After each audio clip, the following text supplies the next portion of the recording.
amables televidentes, el saludo como siempre desde Canal 4 SGS Vallevisión en este programa que, como bien lo anticipábamos en el noticiero, vamos a tener el programa especial, si se quiere, una edición especial, como seguramente lo vamos a tener en otros programas también de temas que tienen que ver con la sociedad, con lo cultural, con lo deportivo, que tengan que ver con el interés también de la comunidad.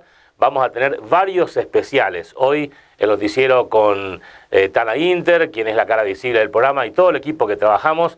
Y estos especiales que serán parte también del contenido de Vallevisión Noticias, en este caso edición especial. Como estamos viendo en la imagen, ya lo adelantamos, algo de la charla exclusiva que tuvimos con esta nadadora paralímpica que visitó nuestra localidad. Agradecemos a su familia que nos avisó que iban a andar por acá, por Aristóbulo del Valle, después de participar de Tokio 2020-2021 y tener una muy buena participación. Dice la protagonista que tuvo la mejor marca de su vida. Participó de 4 Juegos Paralímpicos, es múltiple campeón mundial, su especialidad es la natación en los estilos 50 y 100 metros pecho, donde justamente tuvo muchísima participación internacional y hoy es parte también de una historia de vida, porque además también lo que tiene que ver con su actividad en los Paralímpicos y su historia de vida que comenzó desde muy temprano. Bueno, una charla realmente muy linda, con muchas imágenes de su participación en distintos juegos y después al final también algo de lo cual se quiere dedicar después de dejar la natación. Todavía no tira la toalla, como decimos habitualmente, de esta especialidad. Nos dice también que no sabe si es su último paralímpico, este que pasó en Tokio, ya que mientras den las fuerzas lo va a seguir dando. Daniela Jiménez es nuestra invitada del día de hoy. Póngase cómodo, disfrute de esta nota, invite a la gente que tiene alrededor, porque además de ser una gran campeona, tiene una gran historia de vida y sobre todo, como también dice después en una parte de su charla con muchos jóvenes, en el ámbito de las charlas que tienen que ver con lo de la motivación, hace hincapié a que si ella pudo, todos pueden. Así que bueno, en la primera parte, la entrevista en un living que nos prestaron allí en una casa de familia, montamos el estudio de exteriores de Vallevisión Noticias para compartir con ustedes esta primera parte de lo que es la entrevista con la nadadora paralímpica Daniela Jiménez. Vino a ver la tía, que hace mucho no venía para Aristóbulo desde el 2018. ¿Ya conocías, digamos? Sí, por supuesto, desde que soy muy chiquita. Y nada, y ahora que estoy de vacaciones quería aprovechar para viajar un poco. Le dije a mis viejos para venir a visitar a la tía y vinimos. Después de lo que fue Tokio 2020, pero en el 21. Así es, después de lo que fue Tokio 2020-21, que nada, fue un ciclo muy largo, así que las vacaciones estaban siendo muy esperadas. Bueno, de hecho que hay una historia de vida de lo que significa vos en el deporte, en este caso en este tipo de deporte de natación, ¿no? Leímos bastante un poco lo que fue el tema de los médicos con tus padres, lo que habían dicho, te tiraban a la pileta, dijiste en un programa también y empezaste a nadar, así que por eso te decía que cuentes un poquito a la gente que nos está viendo, cómo fue todo el desarrollo de tu vida para llegar hoy a ser una atleta olímpica.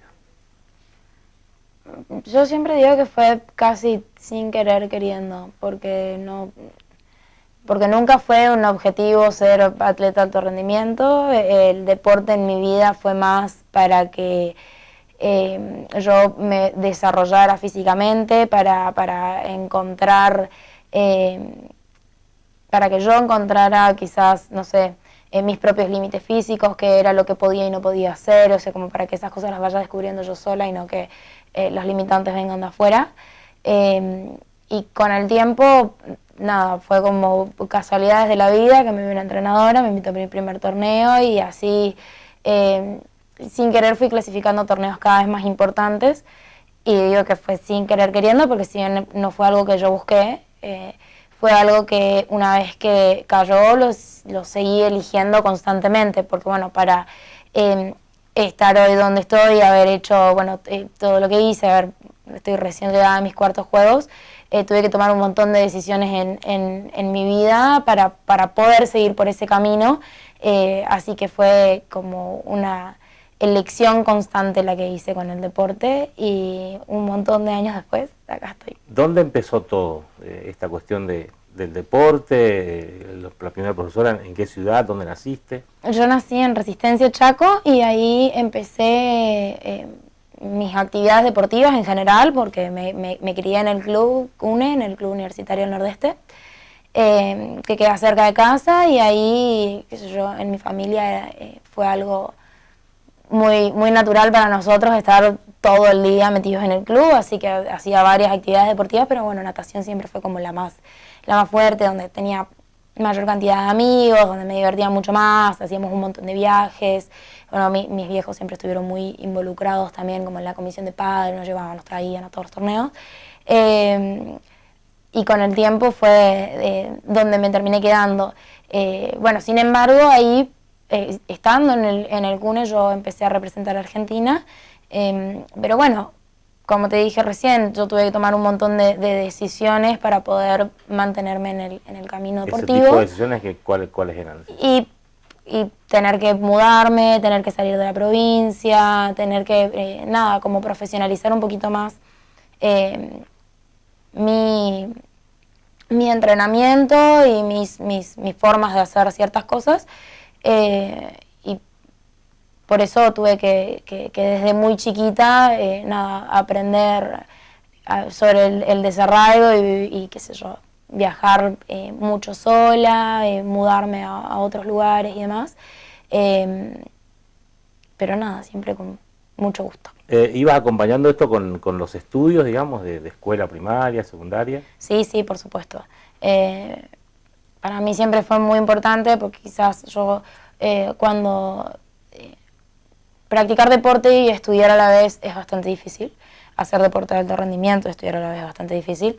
Y cuando yo arranqué y era muy chiquita, quizás tenía un par de referentes dentro de otros atletas argentinos que no tuvieron la oportunidad de quizás terminar la secundaria y demás, y yo no quería que eso me pasara. Por suerte también siempre tuve mucho apoyo familiar.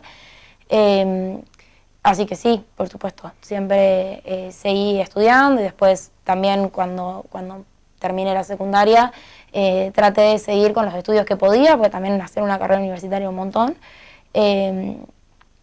pero siempre traté de hacer algo más dentro de lo que me permitiera el deporte, porque la prioridad siempre fue estar adentro del agua. Uno le pregunta, Daniela, a los deportistas el tema del sueño, de hasta dónde quiere llegar, digamos. Vos por ahí decías al comienzo que fue por una cuestión de desafío capaz, quizá personal, de empezar a hacer actividades físicas, digamos, por tu propio crecimiento también. Pero ¿hubo ese sueño al cual hoy estás viviendo ese sueño? ¿O era la práctica, el ir a un curso de algo y hacer actividades? No, realmente yo hoy digo que cumplí un montón de sueños que ni siquiera sabía que tenía. La verdad que, de nuevo, yo esto siempre lo hice con mucha naturalidad. También arranqué dentro de la selección desde muy chiquita. Yo tenía 13, 14 años cuando empecé a viajar. Y qué sé yo, cuando tenés esa edad, o por lo menos yo personalmente, no pensaba mucho en el futuro, ni en qué quería hacer cuando crezca, ni profesionalmente, ni nada. Yo me divertía, yo estaba haciendo algo que me gustaba un montón, que disfrutaba un montón, estaba viajando por todos lados, me estaba haciendo un montón de amigos, y yo estaba en Disney, la estaba pasando muy bien, la sigo pasando muy bien, pero por eso, nunca fue como así que yo te diga, no sé, yo me iba a dormir todas las noches pensando en un sueño que tenía, no. Sin embargo, todos los días me levantaba y tomaba la decisión consciente de hacer lo mejor que podía para seguir en este camino. Y cuando empezaste a ganar, digamos, ¿también te empezó a gustar esta cuestión de ser siempre la ganadora o ir a competir nomás para ser parte de una competencia? No, ni una ni otra. Porque uno le empieza a sentir el gustito al tema de ser primera. No, ni una ni otra.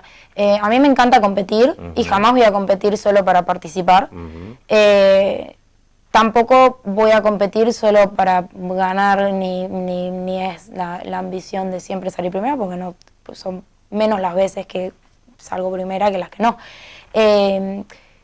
Sí es el entrenamiento y el esfuerzo y todo lo que uno pone de sí mismo para ese minuto y piquito de carrera es muchísimo. Entonces siempre el resultado tiene que ser consecuencia del trabajo hecho. Y siempre el objetivo es tirarme a la pileta y dar lo mejor de mí. Por más cliché que suene, dar lo mejor de mí es cuando mejores resultados tengo, y si bien acompañado de una medalla, obvio mejor, porque es lo que todos queremos. Pero no, siempre fui muy competitiva. También siempre tuve, no sé si la suerte o qué, de que desde muy chiquita me iba bien. Pero no, jamás me tiré a la pileta ni pensando solo en participar, ni pensando solo en ganar. Dijiste que te fuiste de tu casa muy pequeña, digamos, con 12, 13 años. ¿Cuál fue la edad del primer Juego Olímpico? Es decir, ¿quiénes incidieron, qué cosas incidieron para que alguien venga y te diga queremos que seas parte de la selección argentina? Fue un proceso, no se llega de un día para el otro a un juego. Cuando empecé a esa edad, empecé a clasificar a torneos cada vez más grandes. Cada torneo al que vas, vos tenés la posibilidad de hacer una marca mínima que te pidan para algún torneo mayor, en este caso los Juegos Paralímpicos. Y yo hice mi primera marca para un Juego Paralímpico en mis primeros Juegos Panamericanos, que fueron en Río 2007, que yo ahí tenía 14, cumplí 15 estando ahí. Y mis primeros juegos fueron en Beijing 2008, que fui con 16 años recién cumpliditos. Bueno, y a partir de ahí, digamos, los resultados de ese Beijing, contarnos un poquito, porque conocemos algo de la historia de tus Juegos Olímpicos. El cuarto fue de Tokio. Estos fueron mis cuartos Juegos Paralímpicos.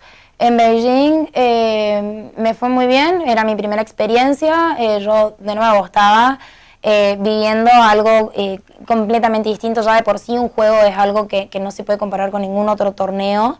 Es algo muy distinto, de repente hay un montón de cosas sucediendo alrededor, un montón de gente, atletas de un montón de países que antes no había visto, no solo de natación, sino de un montón de otros deportes. También el hecho de poder compartir como delegación argentina con atletas de otros deportes, que por ahí no tenemos la oportunidad de hacerlo, que también tiene un valor agregado muy importante en un juego. Y deportivamente me fue muy bien. Yo no tenía ese roce competitivo, era la primera vez, aparte fui como muy ingenua sobre lo que era, fui poco preparada en todo sentido, sobre todo, ¿no? Emocionalmente con lo que era un juego. También me encontré con un par de situaciones difíciles allá, que tuve que poder, que tuve que superar para poder competir, y competí, me fue muy bien. Hice final, que no es poca cosa, y quedé séptima. Bueno, volviste a la Argentina, seguir una competencia, digamos, nacionales, internacionales, va el otro otra vez, el otro Juego Olímpico. ¿Iban mejorando las marcas cada vez que participabas en un Juego Olímpico? Sí, por supuesto, de Juego Paralímpico a Juego Paralímpico siempre cambia un montón todo, porque pasan 4 años, este último caso pasaron 5, y en 4 años pasan muchas cosas. Los deportes de tiempo y marca siempre se mejoran, los tiempos se mejoran, los récords, y las marcas de clasificación se hacen cada vez más difíciles porque dependen de el ranking mundial. Entonces, cuanto más competitivo sea el nivel, más difícil es de clasificar. Pero bueno, por suerte siempre me pude clasificar, y en los siguientes juegos me fue exactamente igual.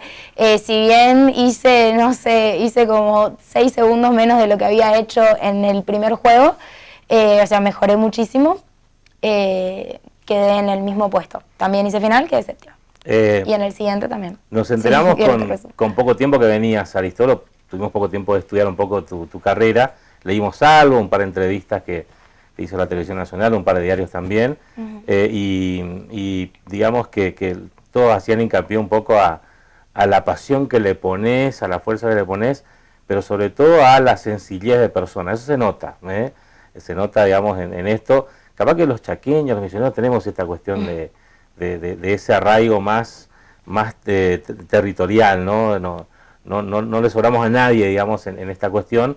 Pero además también, Daniel, lo que vemos en vos es que transmitís una fuerza hacia la juventud, sobre todo.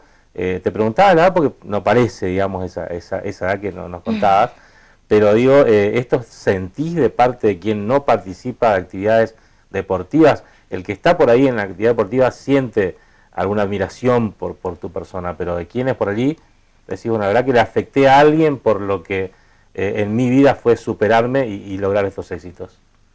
La verdad que sí, en algún momento, cuando era un poco más chica, veía esto de que me digan, no sé,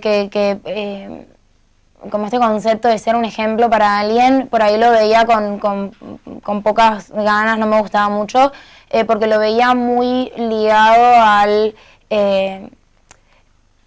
a un tipo de discriminación que existe, que es minimizar a la persona con discapacidad y casi que, no sé, yo sentía que me decían que era un ejemplo por, no sé, existir con una sola mano, no sé, por, no sé, atarme los cordones. Entonces en algún momento como que no me gustaba mucho, me quería diferenciar bien de eso y yo decía, bueno, no, yo soy atleta, punto. Hoy, que pasaron los años, que pasó mucho en mi carrera deportiva y que hizo que lo que logré en mi carrera deportiva pasen muchas cosas también en mi vida personal, me doy cuenta de que eso fue como mutando y teniendo otro significado. Hoy me doy cuenta con un montón de cosas que puedo vivir gracias a ser atleta, pero no siendo atleta, que mucho que lo que hago es mucho más importante que tirarme a la pile y nadar y ganar una eventual medalla. Es algo que a mí me llena de honra hoy poder participar de ciertas organizaciones o de poder hablar con gente que se sienta acompañado quizás por mi historia en muchos casos, porque siento que lo que hago trasciende el deporte y eso es el legado que creo que todos queremos dejar al margen de nuestra profesión en la vida, ¿no? En la tierra. Y eso realmente me gusta mucho. Esta de Tokio fue tu cuarto Juego Olímpico, decías, ¿te encontraste con las mismas competidoras prácticamente en estos 4 Juegos o se va renovando rápido el Paralímpico en natación? Se van renovando bastante, sí. Si bien hay varias chicas que competimos digamos, juntas desde que arrancamos, desde muy chiquitas, que tenemos más o menos la misma edad, nada, cada vez vienen más chicas y más fuertes, así que se pone difícil. Pero no, muchas chicas nuevas, lo que está buenísimo, porque eso significa que el movimiento paralímpico está creciendo un montón, está cada vez más competitivo, eso es lo que queremos, definitivamente. Y lo hace mucho más divertido y emocionante de hacer también. ¿Y este fue tu último, es tu último, o digamos que no pensás en que es tu retirada esta, por la edad, por la cantidad de tiempo que estás llevando, o esto no tiene un límite, digamos, más allá que te corren carrera por ahí las jovencitas, ¿no? No, la verdad que no sé. Podrían llegar a ser los últimos, como no. La verdad que no sé, hace rato que sale esa pregunta y yo no sé la respuesta, así que no la puedo dar. Es difícil porque como querer, ¿quién no quiere seguir viviendo juegos? Yo por mí voy a 10 más, pero bueno, pero no es tan sencillo llegar y yo la verdad que soy una persona que no me gustaría ir a un juego a medias. Me gustaría, si es que voy a un próximo juego, llegar en el mejor rendimiento deportivo que pueda. Y no sé si voy a poder, así que la verdad que no sé, por ahora... Por ahora vacaciones. Exacto, sí. Llegué con lo último que tenía de nafta en el tanque a Tokio y necesito tomarme un tiempo y después también de vacaciones y después cuando vuelva a nadar, volver a mi realidad, que no es la que viví hace un par de semanas en Japón con todo divino y hermoso y toda emocionada.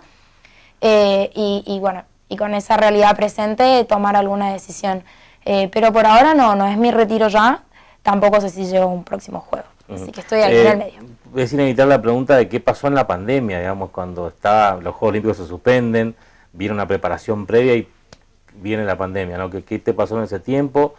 ¿Qué pasó con los entrenamientos? ¿Cuándo retomaste? Porque también hay que dejar por un tiempo el entrenamiento que venías haciendo para Tokio 2020 y después cómo fue el regreso a las piletas. Fue difícil, fue muy difícil. Yo venía de un muy buen 2019, entonces venía con un gran envión para el 2020, así que me enojé bastante. Claramente, o sea, estaba enojada con, no sé, el universo, porque no me podía enojar con nadie, porque era claramente la decisión que había que tomar, estaba bien. Pero bueno, yo estaba enchinchada y bueno, como dice el dicho, el que se enoja pierde, así que llegó un momento en el que bueno, me tuve que sacudir ese enojo y tratar de enfocarme en lo que sí podía hacer, en lo que sí podía controlar, que era muy poco, así que me costó un montón. Porque la pandemia no solo me retuvo de entrenar, sino que también, bueno, yo vivo en Buenos Aires y bueno, estaba lejos de mis afectos, lejos de mi familia, de mis amigas en Capital también son todas del interior, así que medio que cuando arrancó la pandemia se fueron cada una a su provincia y yo me quedaba en Buenos Aires con la ilusión de poder volver a entrenar porque todas las semanas nos decían, no, la semana que viene, no, la semana que viene. Y así 6 meses. También mi novio es uruguayo, estábamos directamente en lados opuestos de la frontera, que a él no lo pude ver hasta diciembre. Así que se sumaron un montón de cosas y después de que entrenar adentro de mi departamento, nada me motivaba menos que entrenar adentro de mi departamento, no me gustaba, me encontraba arrancando a entrenar y de repente estaba, no sé, leyendo un libro tirado en el piso o mirando la tele, qué sé yo, cualquier otra cosa. Y fue realmente un momento muy difícil de mucha incertidumbre porque si bien entrenaba y hacía lo que tenía que hacer, era como que no sabía ni cuándo iba a volver, ni si íbamos a poder volver, ni si realmente se hacían o no se hacían los juegos, porque en todo momento, hasta último momento, existió la posibilidad de que, bueno, de que se suspendan, que se cancelen realmente, porque una vez que se suspendieron por un año, después ya se cancelaban. Así que fue un momento muy duro para mi salud mental, muy, muy duro. Pero una vez que nos dieron el ok para volver a entrenar, el día anterior yo estaba como una niña arrancando primer grado, tenía preparada mi mochilita, la malla que me iba a poner, la ropa, todo, estaba chocha. Y ahí me tomé el entrenamiento, bueno, llegó la oportunidad por más de que me sienta como una babosa arrastrándome por el fondo de la pileta, el sentir de que puedo hacer algo, ¿no? Que por fin tengo control sobre alguito y puedo ir mejorándolo día a día, arrastrarme cada vez un poco menos, para ir construyendo ese sentimiento de mejoría y de yo, bueno, sentirme que volví. Por suerte no nos costó tanto, que también eso era como una gran incógnita porque nunca estuve tanto tiempo fuera del agua, así que no sabía cuánto tiempo me iba a costar volver. Pero bueno, por suerte trabajamos muy bien, tuve en ese momento también muchísima contención por parte de mi cuerpo técnico, que son, siempre digo que yo me siento muy afortunada, yo elegí personas alrededor mío que no solo son grandes profesionales, sino que son grandes personas que yo quiero mucho y me quieren mucho, así que todo ese proceso lo hicimos muy juntos y estuve muy contenida, así que volvimos muy bien y llegué muy bien a los Juegos, a pesar de todo. En la mayoría de los de Juegos Olímpicos, digamos, los atletas que eran entrevistados, hacían hincapié a la falta de apoyo por ahí de la cuestión deportiva a nivel nacional, de empresas, de sponsors, de deportes individuales, digamos, ¿no? No hacía equipo como hockey y vóley que tienen sponsors, digamos, de empresas. Y varias quejas también hubo de quienes por allí son conocidos, familiares o conocemos deportistas, gente que tiene esta cuestión de deporte paralímpico, decían que no se televisaba, que no se le daba la importancia al deporte paralímpico, deporte de lo televisado, pero no los canales principales como se metían en los Juegos Olímpicos. ¿Es más difícil desde los deportistas paralímpicos o es la misma situación, digamos, a la falta de apoyo estatal, empresarial, hay que arreglársela solo? Había casos de que decían que vendían rifa a algunos deportistas para poder ir a Tokio.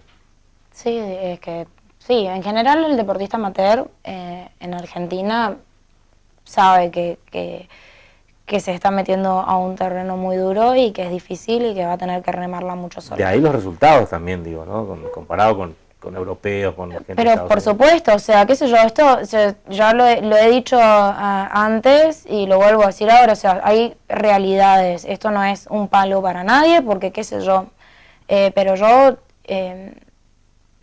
cuando me preguntaban si me preocupaba, si mis rivales pudieron entrenar antes que yo por la pandemia y qué sé yo, la verdad que yo decido ni mirar eso, pues si me pongo a mirar, abandono a mitad de camino. Sin embargo, es como que es algo que no es noticia para nosotros. Estamos acostumbrados a entrenar y competir y todo en desigualdad de oportunidades, con mucha desventaja. Es la realidad, no es un palo a nadie, es, qué sé yo, quizás Sí, además los lo recursos contaron. que hay en Argentina y qué sé yo. Pero sí, hay una falta de difusión y sobre todo el deporte paralímpico que estamos, como atletas paralímpicos, creo que hablo por no me animo a decir el 100%, pero el 99,9%, sentimos que tenemos que demostrar 30 veces más que un atleta convencional lo que hacemos y tener 30 veces mejores resultados para que se nos considere atletas. Es todavía algo por lo que se lucha, claro. Y así te das cuenta que lo ven todos, inclusive Deporte B, porque Deporte B pasó los juegos, pero solo los finales, un par de horas al día, no llegó a nadie a cubrir allá. No, es como que sí, bárbaro, pero tampoco es como casi agradecer por migajas, que no está bueno, porque hubo una gran diferencia con el apoyo que tuvo el mismo canal para los Juegos Olímpicos. Allá no hubo una sola persona cubriendo de Argentina, de los medios de Argentina, una sola persona no hubo. Hubo un solo chico que encima ni siquiera podía entrar, pobrecito, porque no tenía credencial correspondiente, pero hubo un solo chico de un medio completamente independiente que se pagó todo el viaje, pero después nadie de Argentina. Y qué sé yo, eso también es otra realidad. De nuevo, no es un palo para nadie, al que le quepa el saco que se lo ponga. Por ahí hablan de países subdesarrollados o de este lado del planeta, y yo miraba Brasil, ponele. O sea, Brasil se trajo un montón de medallas, la cobertura de la televisión principal, la Red de Globo, con todo un equipo de periodistas, y estamos al lado, digamos, ¿no? O sea, estamos al lado, pero estamos muy lejos a la vez de Brasil, justo. Pero ¿por qué esa diferencia? Porque Brasil tiene política deportiva. Tiene política deportiva, exacto. Ahí quería llegar. Es la política deportiva. Exacto. Acá el que llega y el que llega con resultados es por mucho esfuerzo, mucha voluntad, muchísimo talento y una gran cuota de suerte también. Que yo siempre digo que yo, al margen de todo lo que hice, que está más que claro, yo siempre digo que yo tuve mucha suerte de haber nacido en la familia en la que nací, que tenían una capacidad de apoyarme económicamente cuando a nosotros nos pagaban un mango, o ayudarme a moverse por todos lados para por ahí conseguir el dinero para ir a los torneos que tenía que ir para clasificar a otros. La contención que yo tuve, la educación, los recursos, que no los tiene todo el mundo, y quizás otra chica con las mismas condiciones que yo no podría llegar ni a la mitad de los resultados que yo tuve, porque no tuvo esa cuota de suerte, porque no existe una política deportiva, porque no hay un acompañamiento serio y coordinado por parte de nadie. Las que hay, porque tampoco me puedo quejar, yo hoy vivo de esto y yo soy súper agradecida porque yo vivo realmente de ser atleta, y es algo que no muchas personas lo pueden decir, y aparte yo viví las dos etapas antes de la creación del ENARD. Era muy muy difícil ser atleta y dedicarse pura y exclusivamente a eso. Sin embargo, el apoyo, ponele, que tampoco me gusta decir apoyo porque nadie, o sea, porque es casi como que me están haciendo un favor y este es mi trabajo y yo hago un esfuerzo grandísimo, pero los recursos se dan a los atletas una vez que tienen grandes resultados. Y para llegar a ese gran resultado hay un proceso larguísimo que ese atleta tuvo que pasar, y eso es lo que pasa, y por eso quizás, bueno, en Paralímpicos tenemos, no sé, qué pasó, porque en realidad en Paralímpicos los mejores resultados los tuvimos en... Sea siempre, además. Es que en realidad en Paralímpicos es más fácil de explicar. En Paralímpicos los resultados se obtuvieron más en deportes individuales porque son más fáciles de practicar, porque es individual. Todavía, como no hay tanta difusión del deporte paralímpico, no hay tantos equipos que tengan ligas competitivas y que se pueda armar una selección argentina de distintos equipos. Entonces, como equipo fue uno solo, que fue Fútbol 5. Sin embargo, en los Olímpicos los que mejores resultados tuvieron fueron aquellos de equipo y que son profesionales y que tienen ligas inclusive internacionales y muy bien pagas y demás.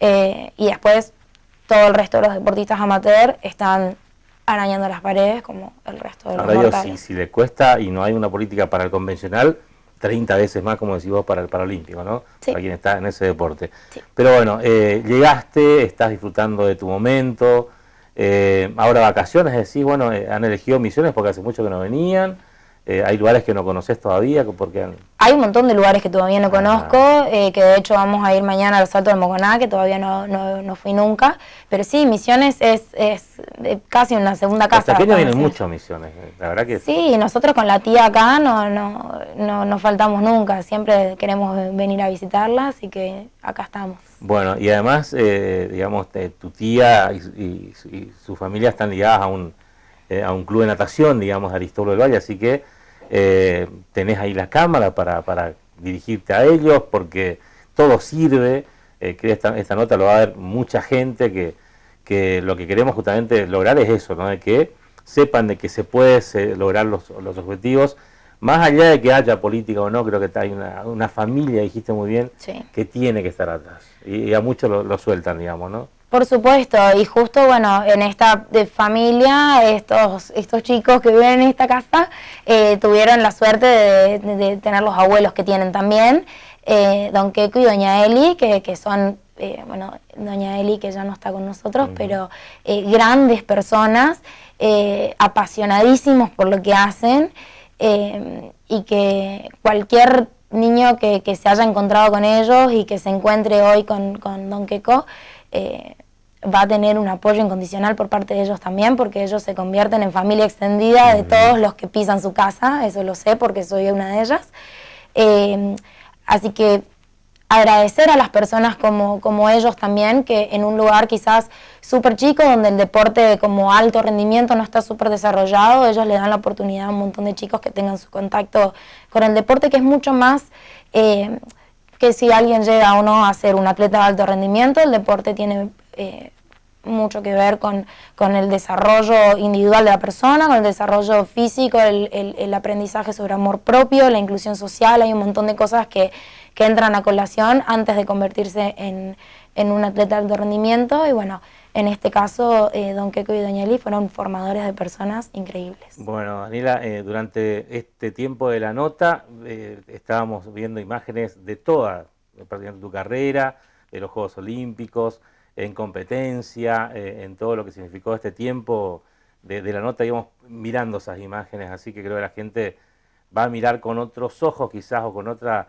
expectativa cada vez que hay un Paralímpico, y sobre todo saber que estuviste en Aristóbulo, ¿viste? Van a decir, ustedes fueron los privilegiados porque tuvieron la nota, agradecemos a la gente que tuvo el contacto, a Marcela también que nos prestó su casa para montar el estudio, y para nosotros sos una deportista de élite, una deportista ejemplo, y un gustazo realmente haber estado con vos, y la verdad que queremos que vayas a otros Paralímpicos, tenés toda la fuerza, juventud sobre todo, más allá de que las jóvenes, digamos, vienen corriendo atrás y a velocidad impresionante. Muchas gracias.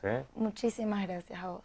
Sin dudas una gran campeona, su historia de vida, su participación en Juegos Paralímpicos, lo que tiene que ver con la superación personal, su forma de pensar, todo esto ocurrió en esta charla que tuvimos con ella en esta primera parte. Y le habíamos anticipado que también se quiere dedicar a charlas de motivación, sobre todo a jóvenes y a deportistas. Lo hizo ya en una oportunidad, por eso hemos encontrado en las redes sociales, en la plataforma de YouTube, una de sus actividades que vale la pena compartir, porque tiene que ver también con la situación por ahí en la que estamos nosotros hoy metidos, con la pandemia o saliendo de la pandemia.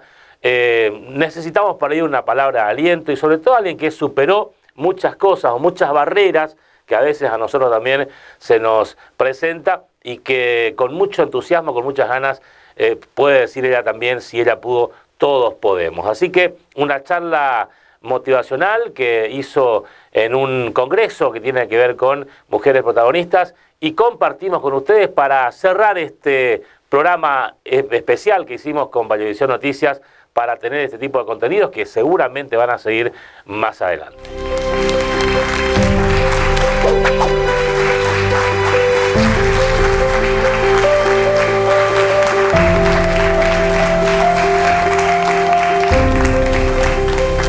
Hola, buenas noches a todos.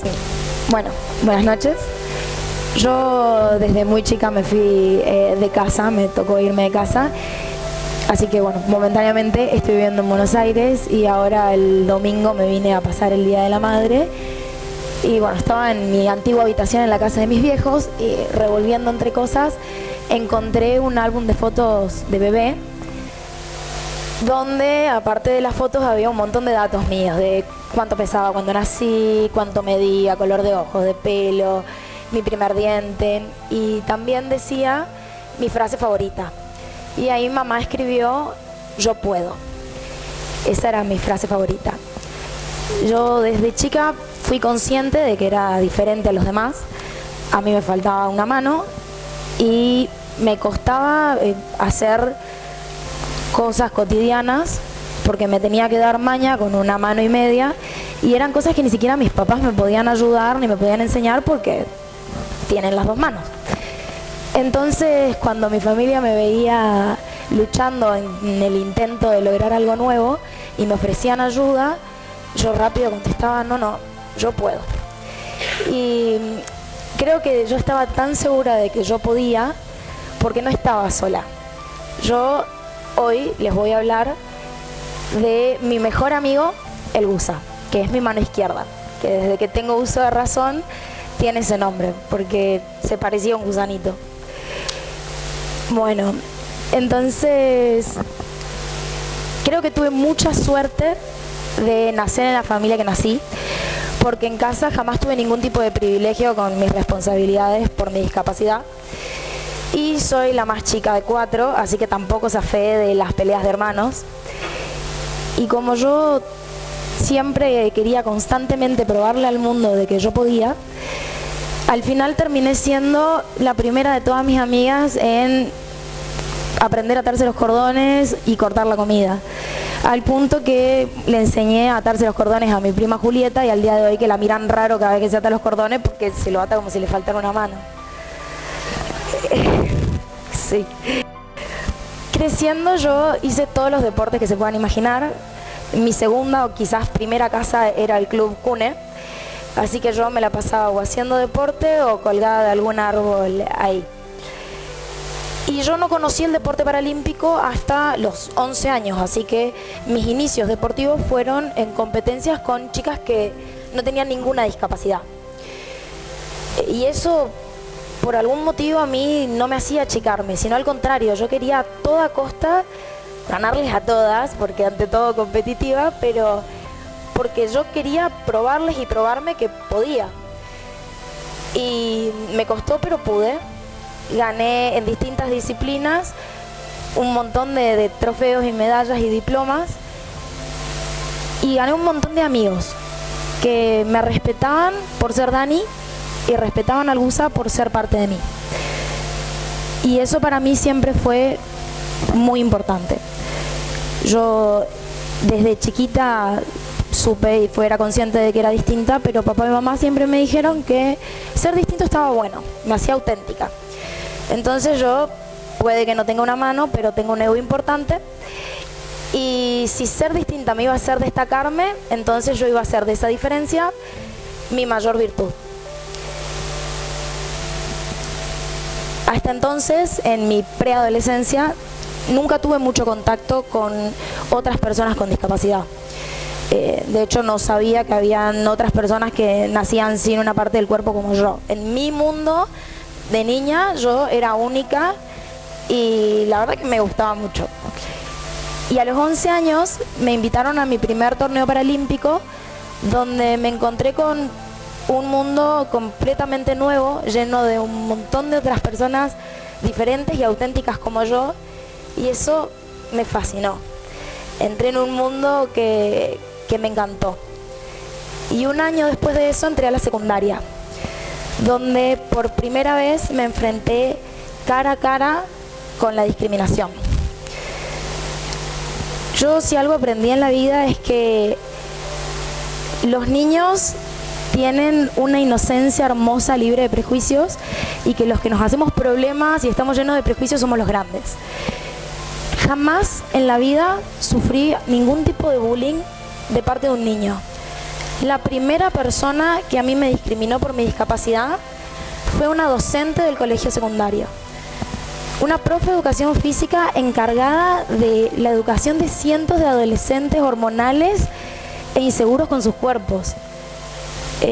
Esta profe le dijo a mi mamá, enfrente mío, como si yo no estuviese ahí: la nena no va a poder aprobar nunca la materia, porque yo todas las cosas que le hago hacer a las chicas es con las dos manos, y entonces si quiere la nena puede venir y quedarse sentada, pero va a tener que rendir la materia teórica al final del año, se la va a tener que llevar a diciembre.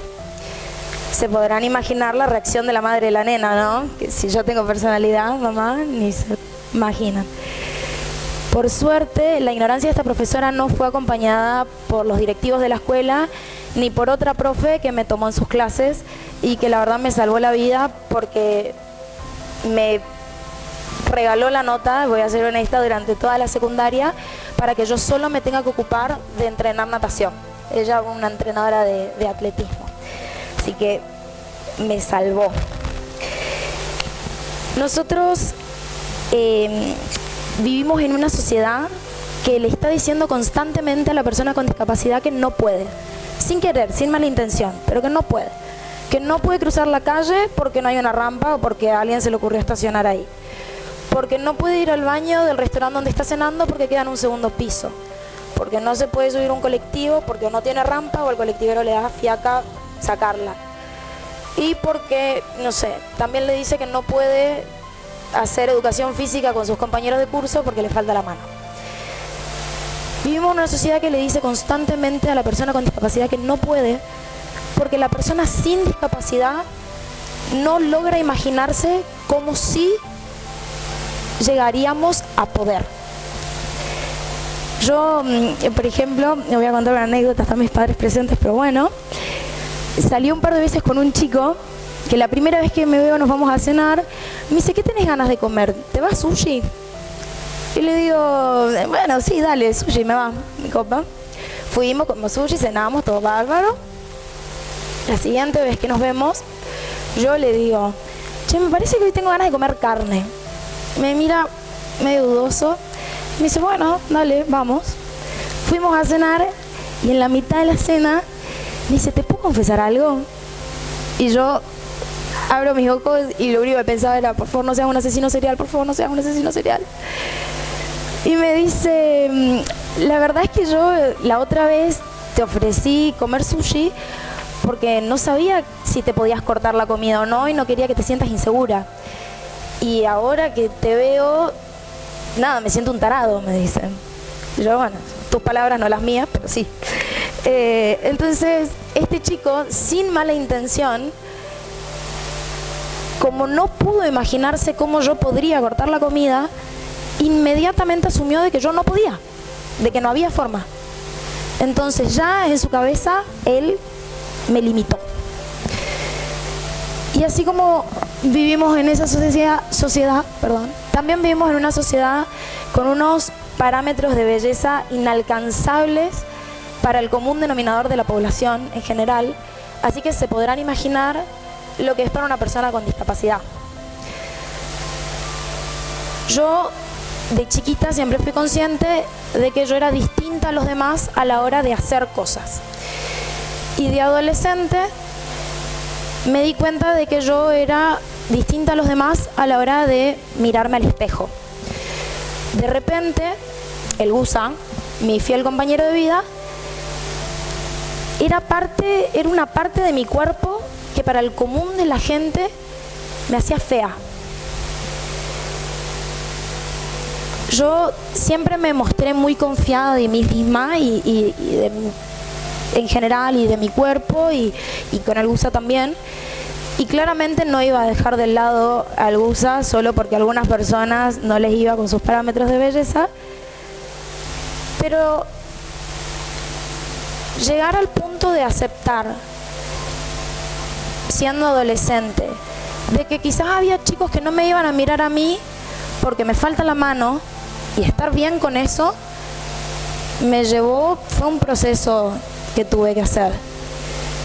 Y hoy es como que está mal visto tener autoestima. Está mal visto decir, soy linda, creérsela, sí, yo me gusto. Si uno dice, no, estoy horrible, me siento fea, hoy estoy gorda, la gente no se sorprende, está normalizado, está bien, te bancan si decís eso.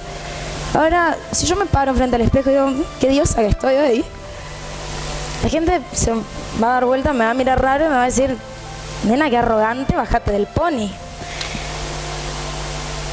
Y está mal. Yo me encuentro constantemente teniendo discusiones con otras mujeres que me dicen que les gustaría tener un poquito menos por acá, un poquito más por acá. Y yo creo que el problema no está ni acá ni acá, está acá, en la cabeza. Siempre que sigamos pensando que en orden a ser aceptado socialmente hay que modificar algo que está afuera, estamos condenados a seguir haciendo la vista gorda de la decadente construcción de autoestima que tenemos. Y hablo de autoestima en todo tipo. Hablo de la autoestima que te hace ver diosa enfrente al espejo. Hablo de la autoestima que te asegura que vas a salir bien en un examen, que te hace creer que vas a lograr conseguir ese trabajo o que te va a hacer ganar esa carrera. Ya está, basta. Normalicemos creérnosla. Normalicemos querernos, amarnos y aceptarnos como somos. Normalicemos que un niño sea bailarín de ballet y una niña jugadora de fútbol. Normalicemos que quizás un adolescente tenga mayores aspiraciones profesionales que maternales. Normalicemos que una mujer pueda salir a bailar vestida con la ropa que más sexy la haga sentir y no ser juzgada por eso. Normalicemos que el hombre se quede cuidando a los chicos en casa. Normalicemos que somos todos distintos y que está bien.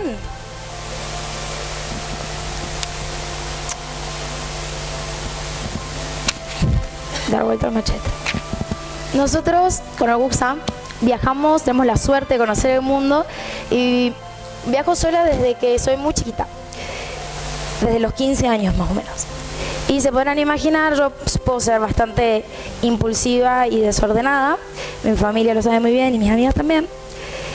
Y se podrán imaginar que viajando sola por el mundo nos hemos mandado bastantes macanas. Y digo nos, como si pudiera hacerlo cargo al pobre Gusa de mi pobre toma de decisiones, pero sí lo puedo hacer cargo de cómo solucioné varias de esas macanas que me mandé. Seamos honestos, acá un ratito, dentro, me atajo y abro el paraguas, el humor negro es algo muy común en mí, así que traten de entenderlo desde ese lado, pero seamos honestos. Todos en algún momento de la vida quisieron ser, aunque sea un poquitito discapacitados. Todos. Sé que en algún momento de la vida, a ver, entras al shopping con el auto, está todo el estacionamiento ocupado. Y ahí desde al lado de la puerta te miran como sonriendo esos lugares reservados para el discapacitado. Entras al banco. Hay 50 personas delante tuyo. 1 hora después de estar esperando, entra una persona con discapacidad y termina el trámite así. Te subís al colectivo, tenés la sube en -15 y decís, ¿cómo no tengo un certificado que me hace pasar gratis? Lo sé porque uso esa excusa seguido. Como por ejemplo, una de las primeras, de hecho la primera vez que viajé sola, me fui a un torneo en Berlín, tenía 16 años, y esto no sé si mis papás lo saben porque en un principio les mentí, por miedo a que me maten. Perdí, yo tenía que volver y no calculé bien el tiempo, llegué tarde y perdí el vuelo de Berlín a Frankfurt. Y yo desesperada, pues si tenía que viajar sí o sí, pues si perdía el vuelo, o sea, si no viajaba a Frankfurt, perdía el vuelo a Buenos Aires y no había vuelos desde Frankfurt a Buenos Aires todos los días, había cada 2 días. Significaba que yo me tenía que quedar un día y medio varada en Frankfurt y pagar un pasaje extra. ¿Qué hice? Me arremangué el buzo, puse el buzo en el aire y le empecé a llorar a la chica de la aerolínea que por favor me deje viajar, que yo era menor de edad y discapacitada. O sea, estás dejando una niña discapacitada, desamparada en Alemania. Y funcionó. Viajé, yo me mandé la macana y el Gusa salvó el día. También pasó este año que nos fuimos de vacaciones con mis amigas a Colombia y nos fuimos al Parque Tayrona y cuando llegamos me enteró que los discapacitados no pagaban entrada. Me ahorré como 50.000 pesos colombianos, que ya ni sé, el dólar se fue, así que no me acuerdo ni cuánto era. Pero yo me pasé el día entero contándole a cada persona con la que hablaba de que no había pagado la entrada al Tayrona gracias al Gusa.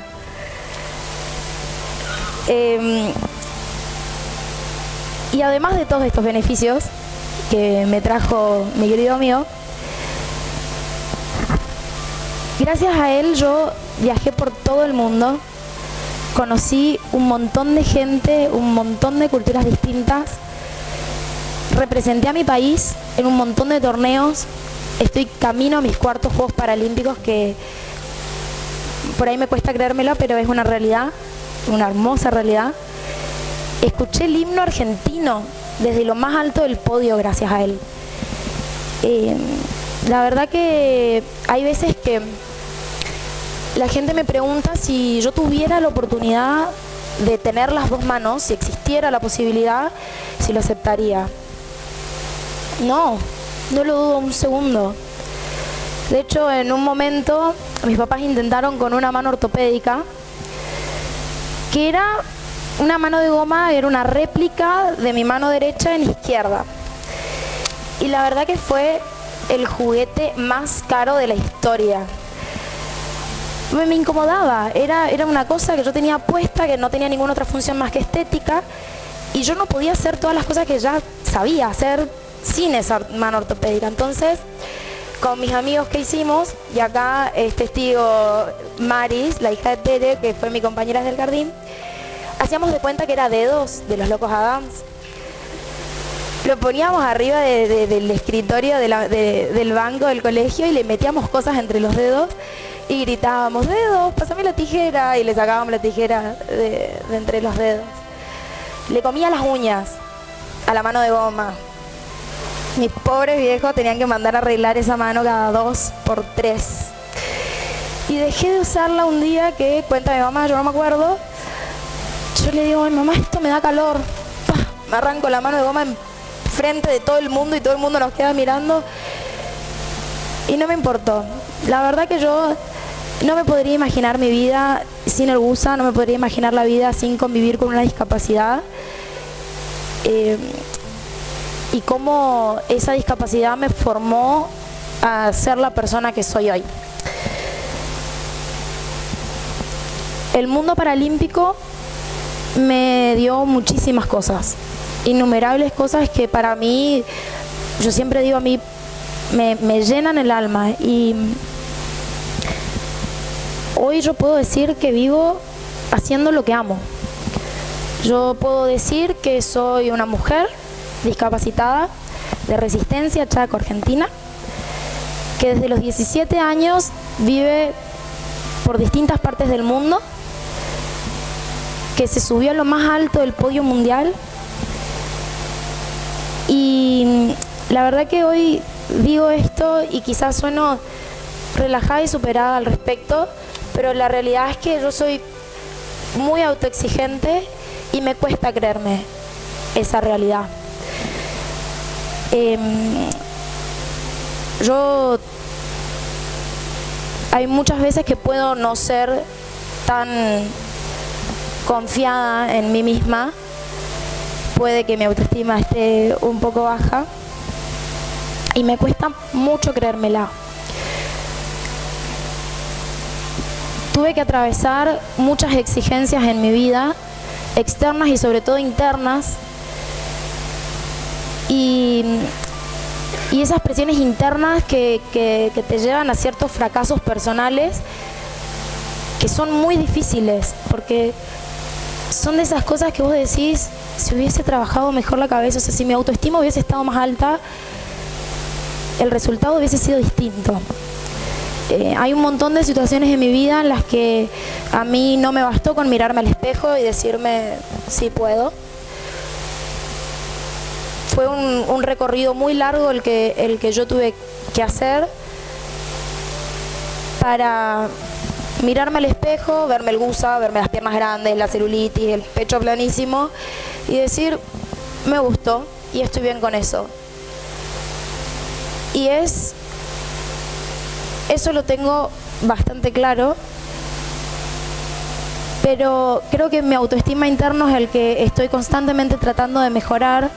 Todos estos fracasos personales, que fracasos quizás es una palabra que suena muy fuerte, pero yo lo siento así con mi autoexigencia y sobreexigencia, pero son los que todos los días me pican la cabeza y me hacen querer trabajar para terminar de convencerme de que no hay nada de lo que yo no pueda hacer. Porque yo creo que no importa la discapacidad, no importa el género, no importa la nacionalidad, no importa nada.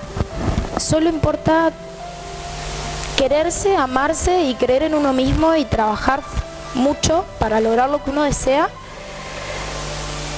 y llega. Y si bien es un proceso que vengo haciendo desde que nací, por suerte tengo conmigo a mi mejor amigo el Gusa para cada vez que estas situaciones llegan poder decirme con más convicción de que yo puedo.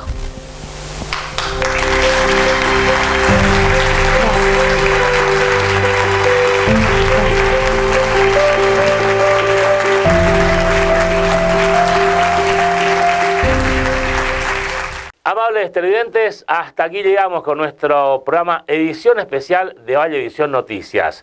Vamos a tener varios programas de estos en cuanto encontremos material que tiene que ver con las actividades sociales, culturales. Es más, también si usted quiere contarnos, comuníquese con nosotros, contarnos qué actividades hace, si es emprendedor, qué productos hace, lo que quiera mostrar para ser parte de estos contenidos que no tienen días fijos ni horarios, simplemente cuando encontramos un material importante lo vamos a compartir con todos nuestros televidentes. O si conoce a alguien que por allí puede decirnos, mirá Luis, sería bueno que le hagan una nota a tal persona o a tal entidad que trabaja en beneficio de la comunidad, van a ser parte de este Vallevisión Noticias ediciones especiales, más allá del noticiero que va los días miércoles 20-22 horas, repeticiones jueves, viernes y sábado, que lo conduce Tana Ginter, tenemos este tipo de ediciones especiales. Gracias por acompañarnos. Ojalá que algo de esta charla haya quedado para la charla familiar y para comentar un poco estas actividades. Hasta el próximo encuentro.